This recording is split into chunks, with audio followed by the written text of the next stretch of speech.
Welcome to the Live Faith First podcast. I'm Elliot Sands, and I'm with Alan Fadling. He is a speaker, consultant, spiritual director, and author of numerous books, including Unhurried Leader and An Unhurried Life, and the book we will spend some time discussing today, A Non-Anxious Life. So, Alan, thank you for joining the Live Faith First podcast. Well, I appreciate you inviting me, Elliot. Thank you. Yeah, I'm really looking forward to our conversation. Obviously, anxiety is something we all deal with and have dealt with a lot in the last number of years. But before we get into all of that, give us a cliff notes of your life. Tell us a little bit about where you're from, where you got where you're at right now. Just give us some cliff notes. Yeah, so maybe the simplest thing to do is just to say in terms of faith, I didn't grow up in a particularly religious home. Grew up in Northern California, but it was a friend who was in Young Life.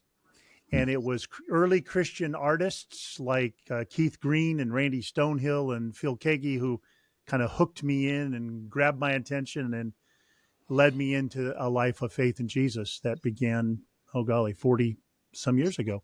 Mm-hmm. And, most of my adult life, I've been a pastor, 20 of those in the local church, and then the last 20 more so kind of shepherding shepherds, pastoring pastors, and then writing and doing some other things.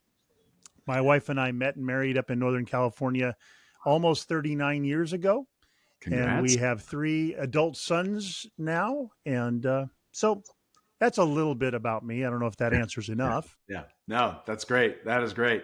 Let's dig into the book a little bit. Now, again, name of the book is Living a Non-Anxious Life. Experiencing the peace of God's presence. Now, I mentioned that I was going to be recording this to a friend, a podcast about anxiety, and he's like, "Oh, dude, nobody's going to connect with that at all. That is going to be a super clunker, right?" And so this is something that we've all dealt with. It has become ever present, and I think maybe more so for some than others. But now this might be like explaining how a guitar works to Jimi Hendrix, but would you please explain anxiety to us? What is it? How does it live itself out in our lives? Well, maybe the best way I can do that is to share my own journey, with anxiety. So rather than like a dictionary description, let me give you a working description of it. And for me, the simplest way to say it is anxiety is what my caring looks like when God's caring isn't much in the picture. Mm. So when my caring sort of expands and expands and expands, and now I feel like I'm the only one who cares, I'm the only one who can care, it all rests on me. And I know the Bible says something about the Lord's my shepherd, but that's nice for the Bible, but I'm not sure how I'm connecting with that personally. Mm. So that anxiety as care minus God is kind of my shorthand description of what it's like for me. So the irony is sometimes anxiety has paralyzed me. I felt absolutely stuck and immobilized. Mm. Sometimes anxiety is sort of made me want to run and hide. Just this escapist impulse. And then sometimes in ministry, especially, anxiety has driven a lot of what I did. Yeah. I tried to work out my anxiety through the work of ministry. I kind of went to the people I served, hoping they'd do something or give me something that would help deal with this anxiety I had. Maybe another good sermon, Pastor Allen, or man, I sure love that program, Pastor Allen. Maybe that would deal with my anxiety. So the last thing I'll say is, one of the things I had to come to grips with writing this book is I realized I imagined my anxiety as an asset when Jesus was calling it a liability. Mm-hmm. That's good. That's good. And I hope to dig into that more a little bit later, kind of what that looks like. What have been some of your responses? You talk a little bit about maybe pleasing people or doing enough that like it'll kind of take it away. But in the book, you talk a little bit about numbing. Can you talk about numbing, how we use numbing as a way to kind of overcome our anxieties? Sure. Well, I think even maybe as a bigger category, we use numbing in all kinds of ways to counterfeit rest. Mm-hmm. So specifically, and we're talking about finding some rest, some peace, some relief from our anxiety, but just more generally, I think we've gotten, many of us, into the habit of numbing to approximate rest. But of course, being anesthetized is not the same as being refreshed.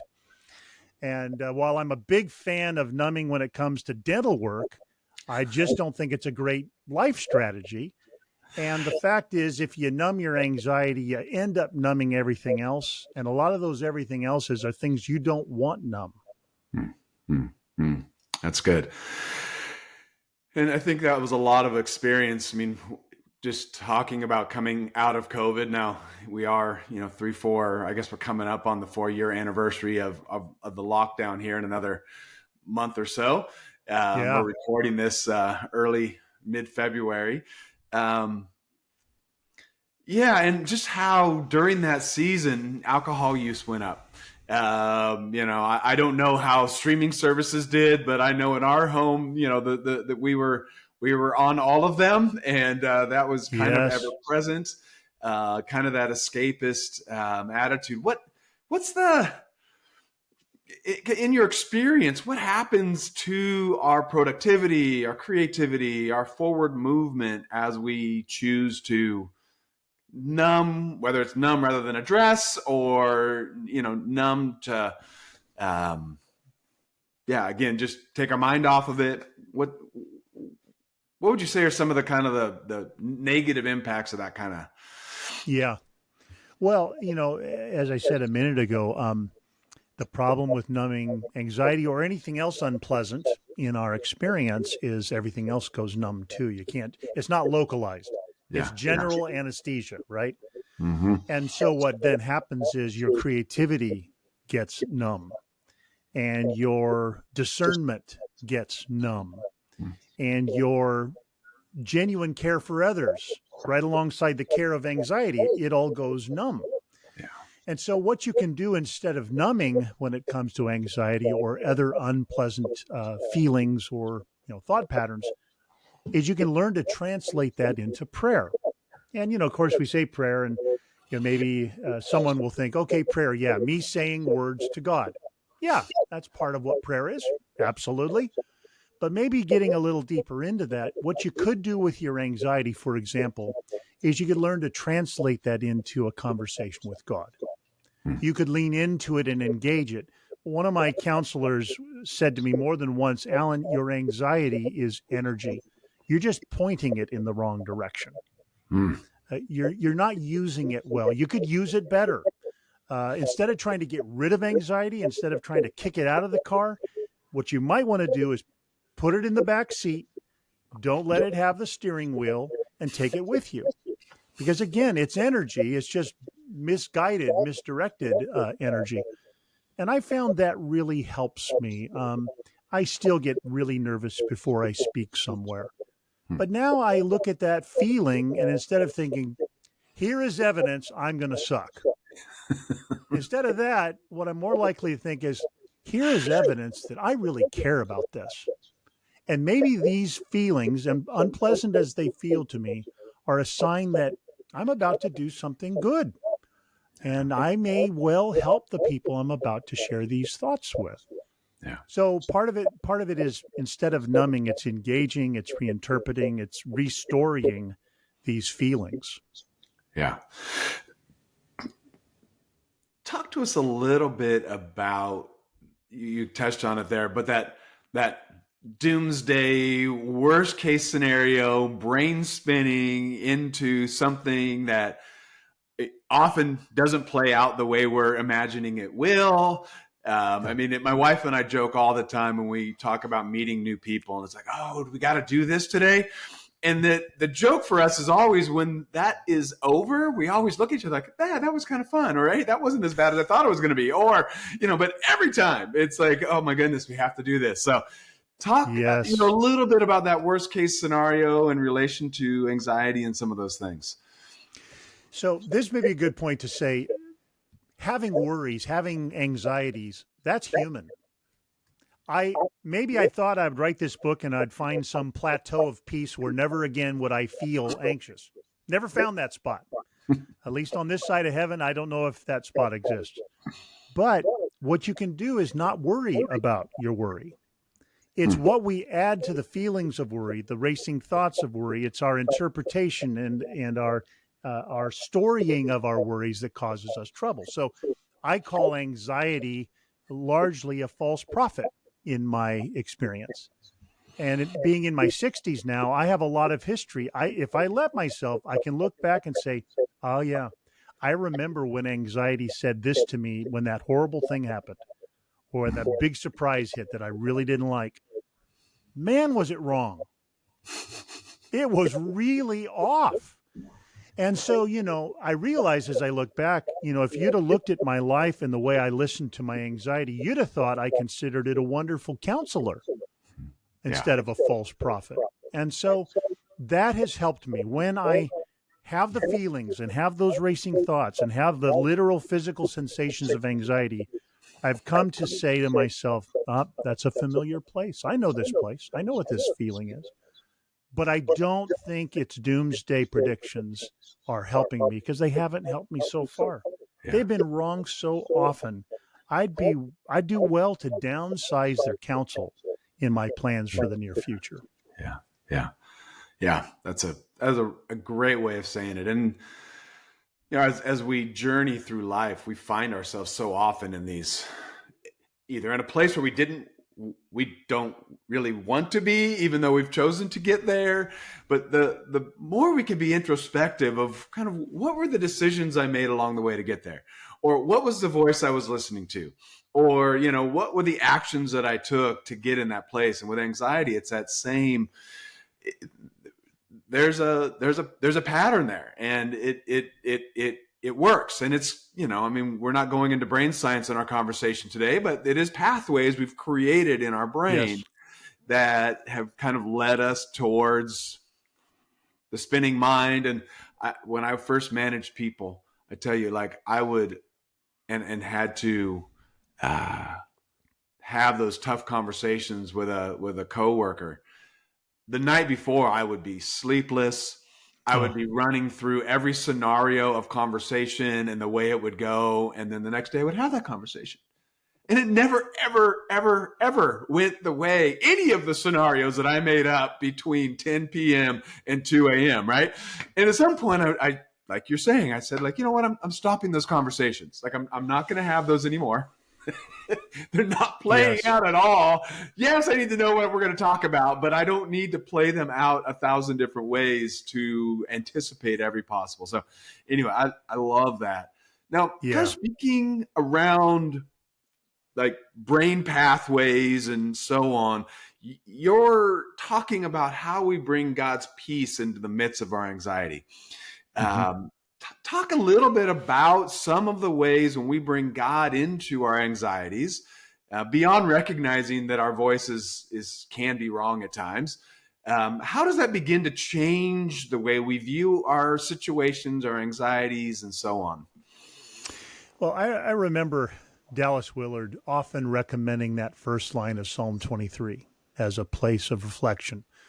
Not reflection off the spot, but actually reflection right in the middle of an unpleasant surprise. So the Lord is my shepherd, I shall not want.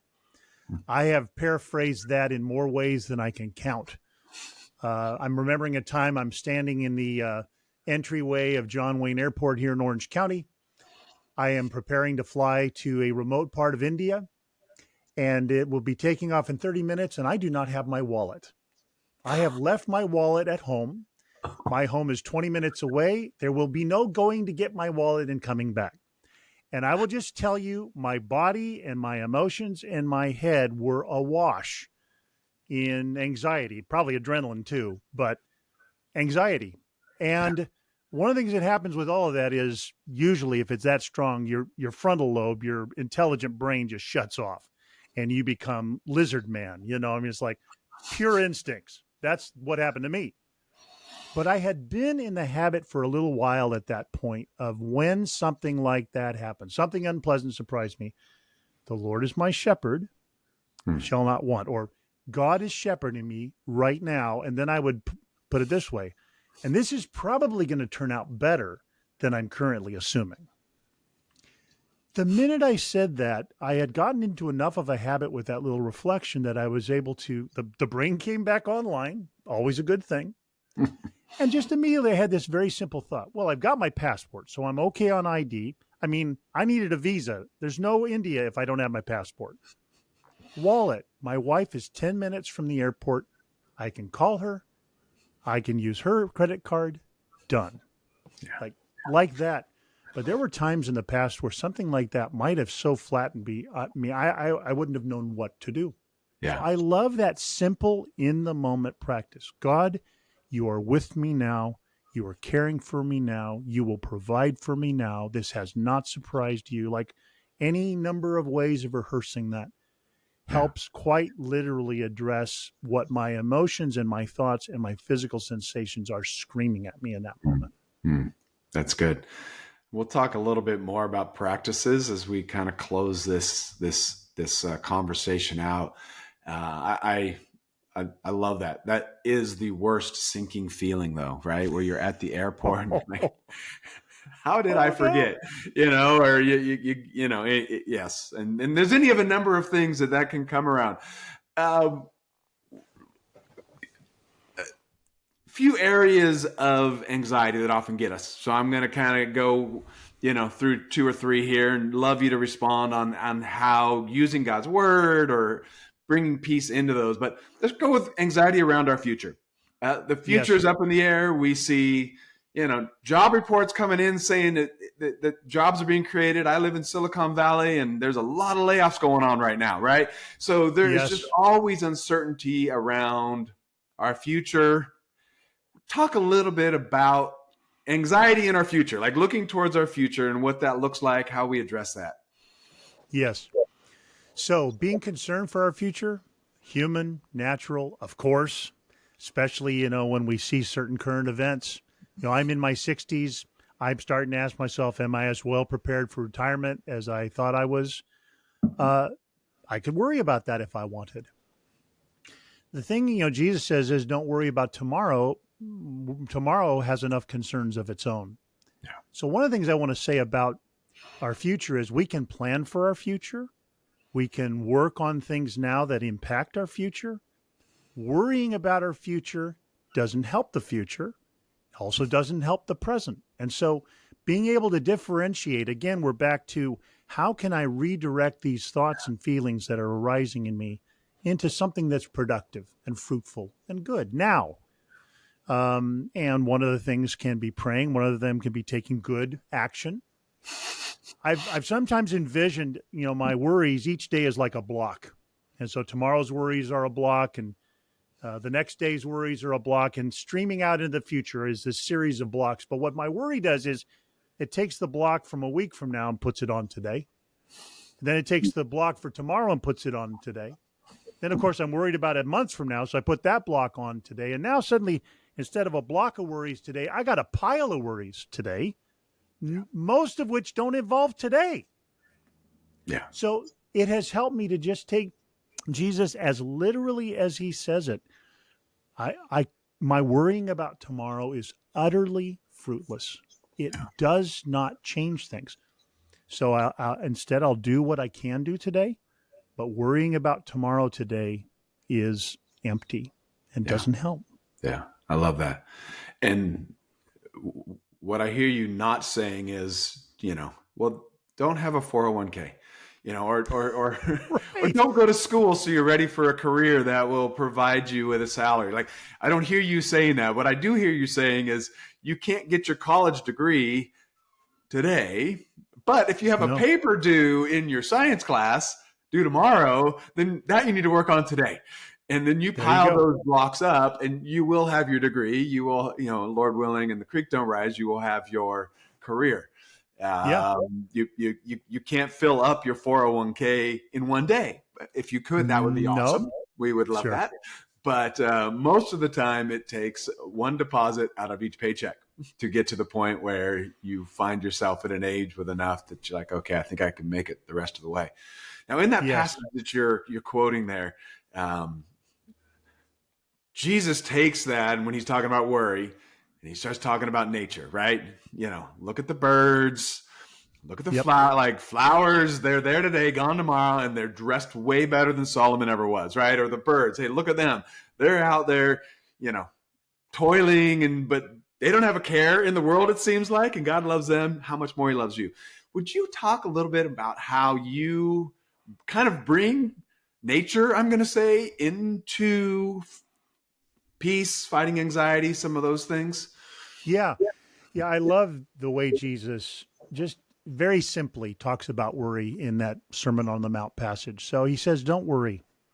And sometimes in the past, I've imagined like his brow was furrowed and he was kind of pointing his finger and he was telling me, knock that off. You quit that worrying, knock it off. Yeah. And I just don't think that's the spirit of the passage at all. I think he's saying, you really don't have to. Yeah. I mean, how's it working for you anyway? Has it actually helped? Look at the birds, right? And here just recently, you and I are both in California. We had sort of a day here in Orange County where in 2 days we got a third of our year's rain from a single storm.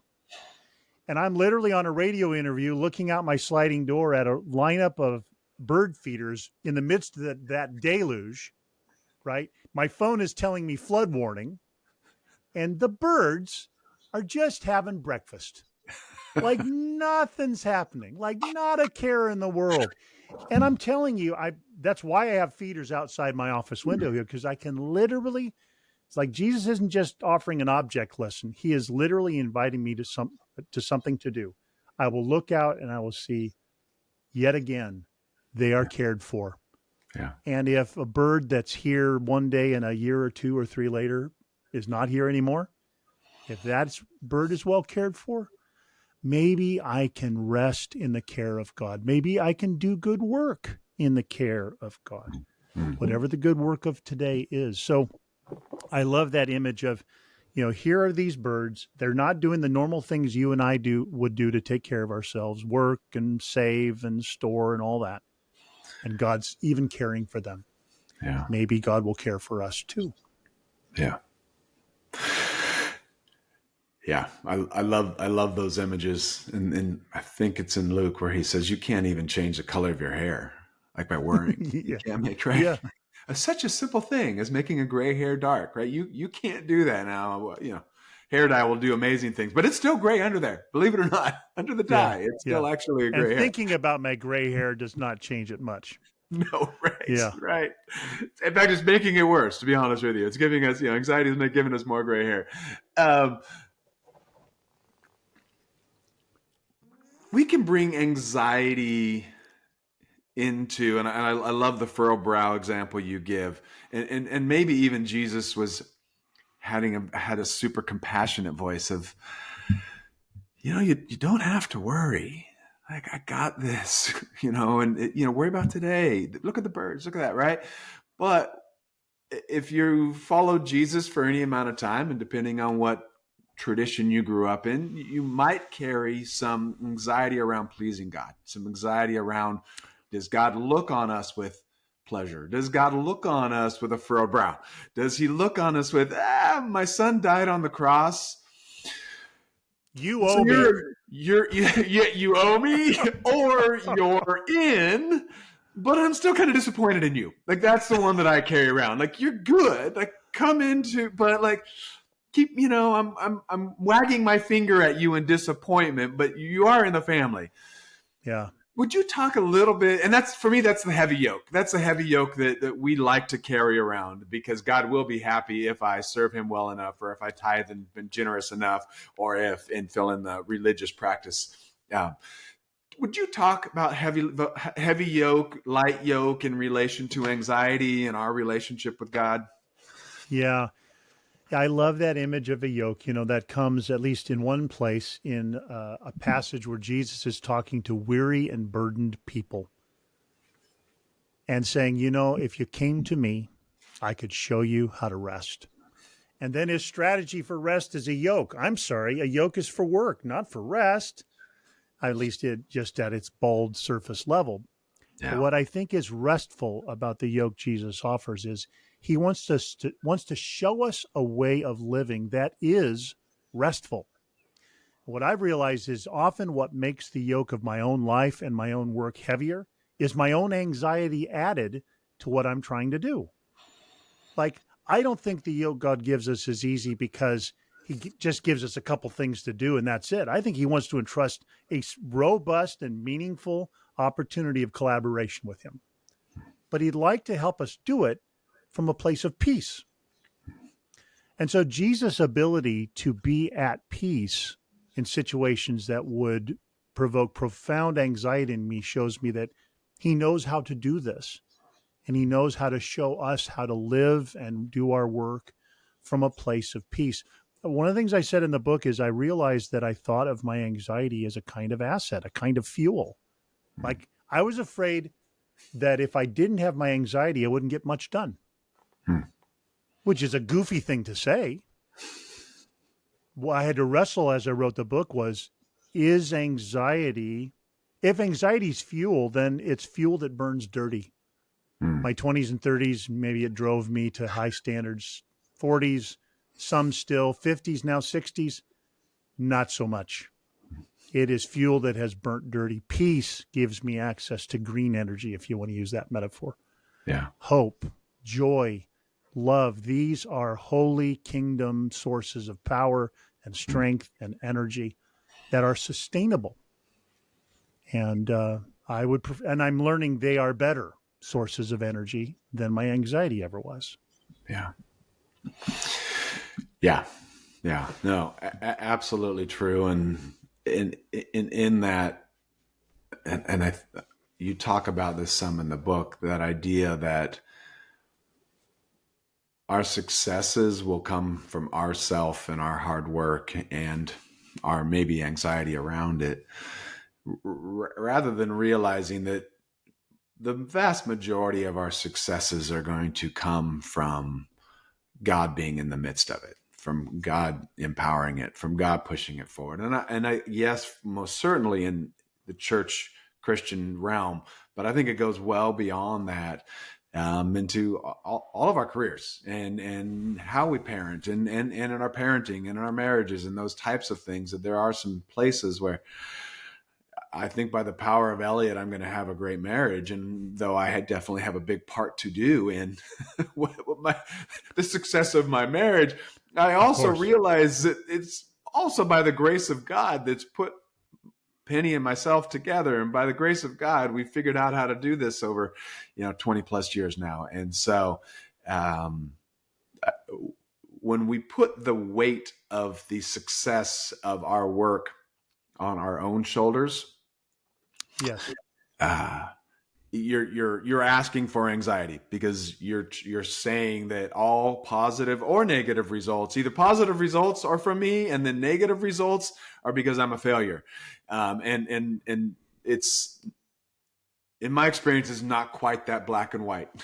Failure doesn't mean that, not working out doesn't make you a failure, and succeeding doesn't also make you a success sometimes, right? Like that's right. Anyway, but when we carry those things, those anxieties tend to grow when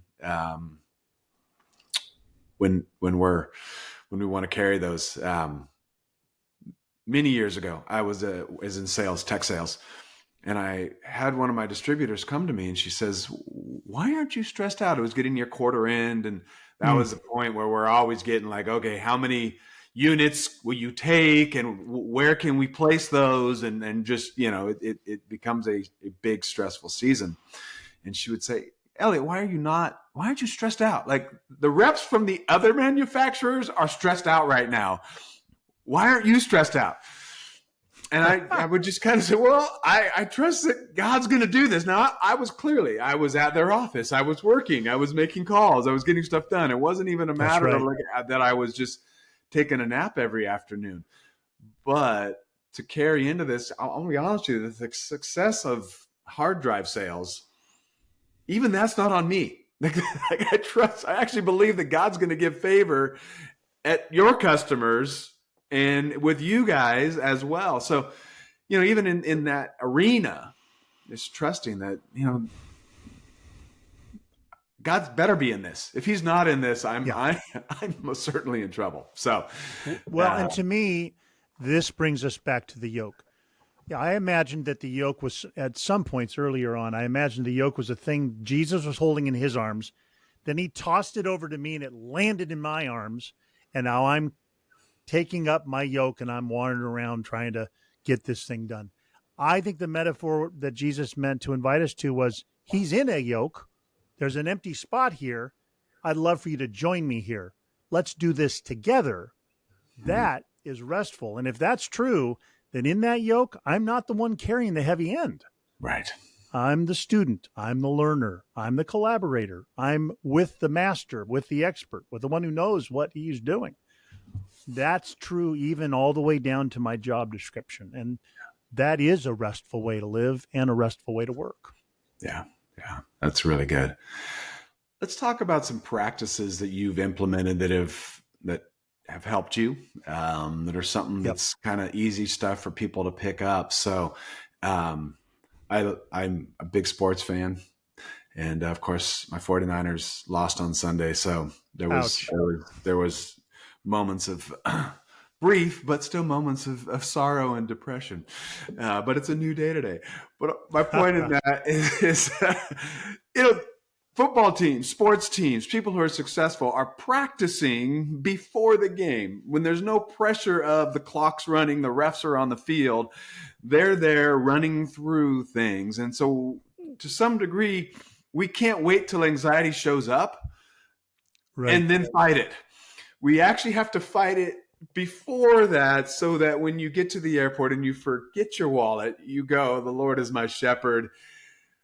I guess I'm not going to be in once. So Lord, what are you going to do with this, right? So we'll talk a little bit about what are some of the practices that we can do that put us in a place so that when those stressful things happen, we're in a better place to navigate through those. Yes. Well, so, in addition to that little practice right in the middle of the moment, like when I'm right there in an unpleasant, anxious situation, some of the other practices that have meant a lot to me, many of them are practices of disengagement, or Dallas Willard might have called them disciplines of abstinence, disciplines like solitude or silence, whether it's a moment, 5 minutes, or whether it's a chunk of time in a day. But here's what I've learned about my anxiety, and most of us never take the time to test this. Anxiety is noisy and insistent, and it seems like a gorilla. But if you wait it out, 5 minutes, 10 minutes, 15 minutes, it has very little endurance. It actually won't stay. What makes anxiety stay for a long time is where you wrestle with it and you argue with it and you engage with it. That's what keeps it energized. That's what keeps it running.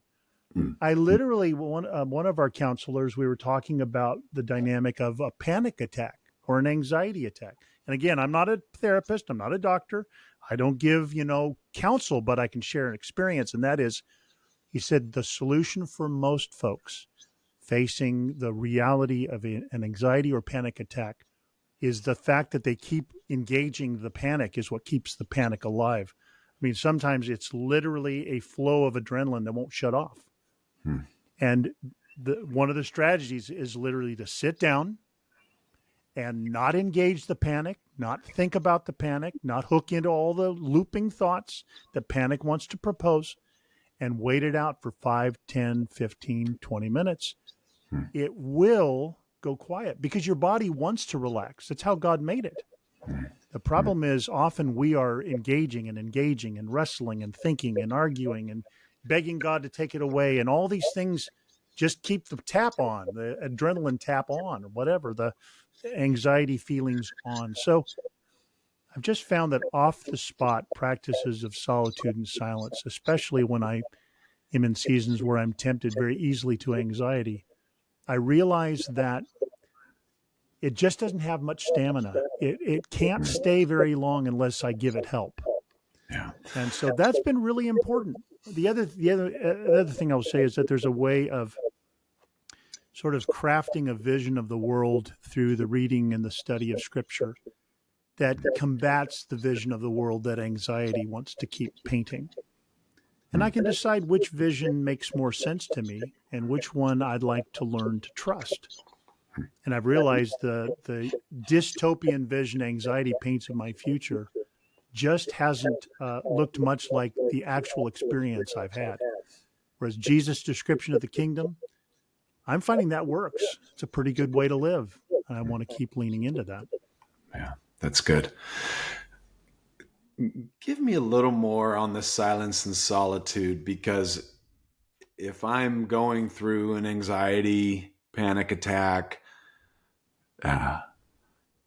thinking about nothing seems really impossible.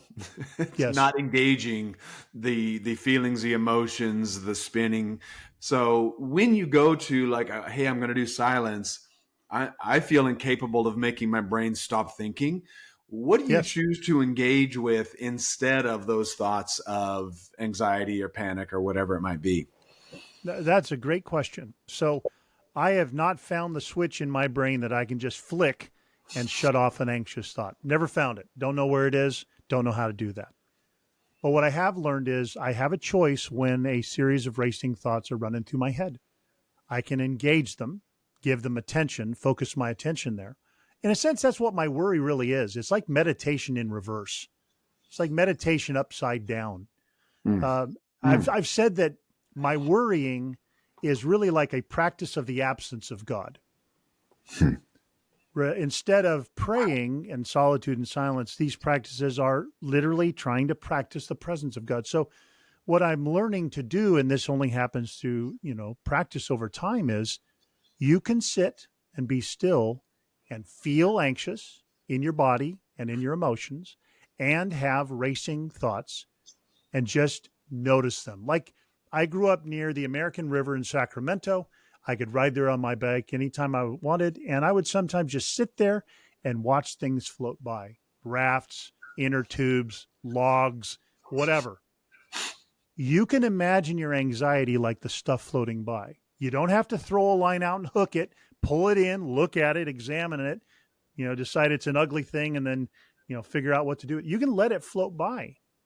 You can actually learn how to let things float by. Another metaphor I love in a book on quiet prayer that has meant a lot to me, the author says, your anxieties and all those thoughts and feelings, they're like the weather that surrounds a mountain. You are not the weather. You're more like the mountain. You're rooted in Christ. You're a branch in the vine. So don't think of the weather as you. Think of it as something happening in you or around you. And there's something about that helps you just let those things float by. Because again, as I say, they don't have as much staying power. It feels like I'll be anxious forever. Like the level of anxiety I'm feeling in my body, in my mind, in my emotion, this is now going to last for eternity. I will never not feel this. That's what anxiety wants us to think. Yeah. But as I said, if you let it float by, if you're patient, if you're still, if you don't think about your worry about your worry, but let the worry happen, let it come, let it go. You'd be surprised at how little endurance it has when you don't give it encouragement. Yeah, that's good. That's good. And I think that circles back to some of the stuff we've talked about when Jesus gave us those hook holds of, hey, look at the birds. So you can sit and imagine a bird, look at a bird. I was listening to your book yesterday, and you started one of your chapters by just describing a morning and the birds waking up and all of that. And I had just been sitting in traffic. And I will tell you, as you were narrating that section of your book, even just me imagining the things that were coming to life, and I can't picture every bird you described and all of those things, but sitting in traffic, I was peaceful because my mind went to that place of just like, oh, I can kind of picture what that would look like. I can picture the birds and the sounds and some of those things. And so, anyway, if you guys want a peaceful, I forget if that's chapter 10 or 11, but some near the end of the book there. If you want something to just kind of take your mind off of what's going on and listen to Waking Up with the Birds, it was powerful to kind of bring down some of the stresses of driving. I'm going to read Looks one like more. chapter 11, if it helps you, Annie. I'm realizing the chapter was called Embodied Peace. Yes. And that's where I started the chapter that way. Yes. I loved it. It was great. Thank you. One more verse, and then I got a final question for you. John 14:25-27. And you talk about verse 27. I'm going to go a few verses earlier. And this is Jesus talking as he's getting ready to leave. This is kind of one of his final sermons to his disciples. And he says, all this I've spoken while still with you. But the advocate, the Holy Spirit, whom the Father will send in my name, will teach you all things. I'm going to remind you of everything I have said to you. And this is what you focused on. And I love this. Peace I leave with you. My peace I give you. I do not give to you as the world gives. Do not let your hearts be troubled. And do not be afraid. And again, this is Jesus actually on the way to the cross. And this is one of the final messages he has for us. Would you contrast the peace that God leaves, that Jesus left with us, that is currently with us, versus the giving the way the world gives? So I'd love you to kind of juxtapose those two. And if you want to bring the Holy Spirit into this thing, that's why I love that couple verses earlier. Yeah. Give me your thoughts on that. Thank you. Yes. Well, I love that image. And I realize that based on that passage you've read, so often my prayer has been, I wanted God to give me the kind of peace that the world gives. I wanted God to give me a situation that was utterly conflict-free, had no troubles. I wanted him to fix everything that I felt was wrong. That's the peace I wanted him to give me. And that's understandable. Fair enough. I'm not going to argue with wanting that. But we do live in a world where there is trouble. Man, has our world been full of trouble these last few years. Mm-hmm. So if your peace is only finding some way of being in the absence of trouble or conflict or something else unpleasant, you're going to be hard-pressed to have any peace. So when Jesus says, my peace I give you, I think of that as Jesus, in a sense, saying, I am peace with you.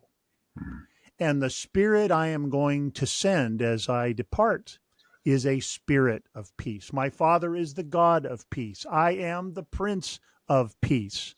Like, we are peace. Our presence is peace. And so the peace of God, in a sense, is God's own peaceful presence, always, always, always with us. And so that peace arises from within us, where Christ has made himself at home in our hearts through our trusting. That peace is with us because God is everywhere, including in my troubling circumstance right now. So I think of, the peace that is an absence of something unpleasant is pretty unreliable. The peace that is the presence of a God of peace, a Prince of Peace, that is constant and steady, and you can count on that. And so that's the contrast as I see it, and that's what I'm trying to practice. As I said earlier, my worry is practicing the absence of God. It's imagining all these horrible things without much God and God's care and God's power in the midst of it. But instead, I can practice the peaceful presence of God. Yeah, that's great. And I always love finding a promise that I can grab onto. A promise that in those moments of fear, anxiety, you fill in the blank, and to say, well, hold on one second. Jesus promised troubles. There will be troubles. He's not naive about it. I love it when the Bible is real and realistic, but also to say, but wait a second, I'm giving you something more than you're going to get from the world around you. You're gonna get troubles, but I'm going to give you peace in the midst of that will never leave you, that is promised to be with you, and that is always accessible to you. Now, you may not choose to access it, but you do have access to it. So, yes. Yeah, I love that. All right, here's my final question for you. what is something right now that is exciting you, that's encouraging you, something that when you think about, you smile? It could be in your family. It could be a Bible verse you're reading. It could be a project, whatever, So what's exciting you right now? Well, probably a lot of things. I don't think you have enough time here at the end of your episode for me to list them. But one of the things, this is now more of a ministry thing, something we're working on and we'll launch middle of this coming year, is something we're calling PACE. It is a 21-month certificate in leadership and soul care. We've been involved in this kind of cohort training for almost 30 years, but we hadn't really launched something like this within our own organization, Unhurried Living, until now. And so it's going to be 5 retreats out here in Malibu, California. We'll be together 4 days, about every 4 months. We'll be practicing these practices that you and I have been talking about. I'll be sharing, going deeper in some of the insights I've written about in my 5 books and my wife in her 1 book. And basically really trying to help people learn to do the sorts of things we've learned to do in caring for the souls of leaders. And as we're having people come our way, it has become very exciting to imagine that first retreat at that Ocean View Retreat Center we like to use, and just knowing that we're going to get a chance to walk alongside some others in this journey. That's maybe something that is most exciting me right now. Yeah, that sounds amazing. Not just the view, but also what we get to build in us over 21 months. And I love that. I love that it's 21 months, and in that we think that so much in our society is, give it to me now, flip the switch, make it change. Right. But in all of the things we've discussed today, and in all of the good things that we cultivate in ourselves, it takes time. It takes practice. It does. It takes being consistent with it. And so that sounds amazing. Is there a website, a URL? Is there some place people can find out more information about that? Yeah, thank you. So you can find out about everything that we do on our website, which is unhurriedliving.com. The page that describes this 21-month training called PACE is just unhurriedliving.com/PACE. And there's a panel on the homepage that talks about it as well. Okay. And there's a lot of details, all the nuts and bolts, but also the vision of it, what we're expecting it to be.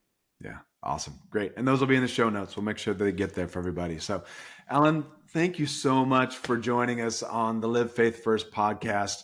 I've really enjoyed our conversation, and everybody out there today, let's go live faith first.